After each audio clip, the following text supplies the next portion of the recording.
Hey everyone, welcome back to the channel. आज हम बात करते हैं एक ऐसे टॉपिक के बारे में जिसने इंडिया में बहुत ही सुर्खियां बटोरी हैं, और वो है Patanjali Ayurveda and drugs and magic remedies act 1954।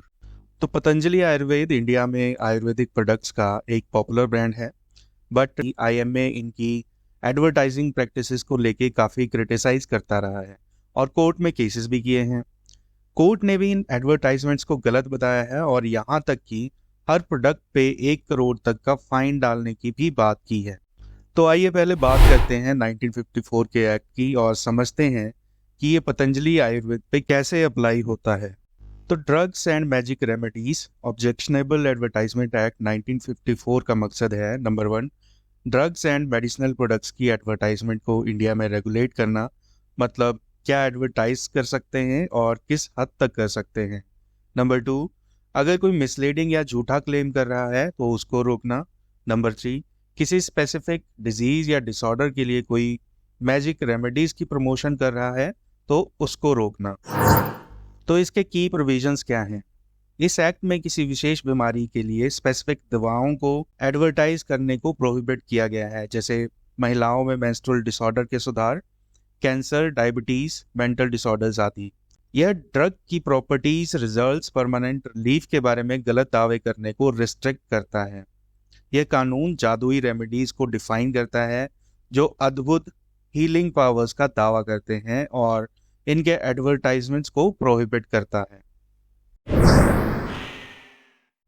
तो जो क्रिटिक्स हैं, जिसमें इंडियन मेडिकल एसोसिएशन भी आता है, उन्होंने अक्यूज किया है पतंजलि आयुर्वेद को कि उन्होंने इस लॉ को या इस एक्ट को वायोलेट किया है। वो कहते हैं कि कुछ विज्ञापनों में कथित रूप से पतंजलि के उत्पादों के बारे में दावे किए जाते हैं, जिसमें कहा जाता है कि वो डायबिटीज, कैंसर जैसी बीमारियों को क्योर कर सकते हैं, जो कि फॉल करते हैं under this acts restrictions.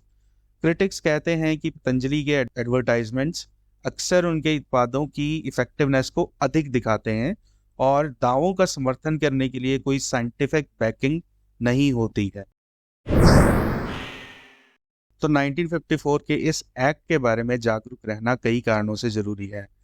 Number 1, misleading claims.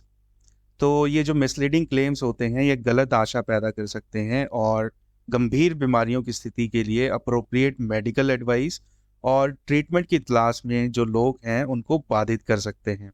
तो इस कानून को समझने से कंज्यूमर को एडवर्टाइजमेंट्स को क्रिटिकली इवेल्युएट करने की और उनके जो यूज़ किए जाने वाले प्रोडक्ट्स हैं उनके बारे में इन्फॉर्म्ड चॉइसेस लेने की क्षमता प्राप्त होती है।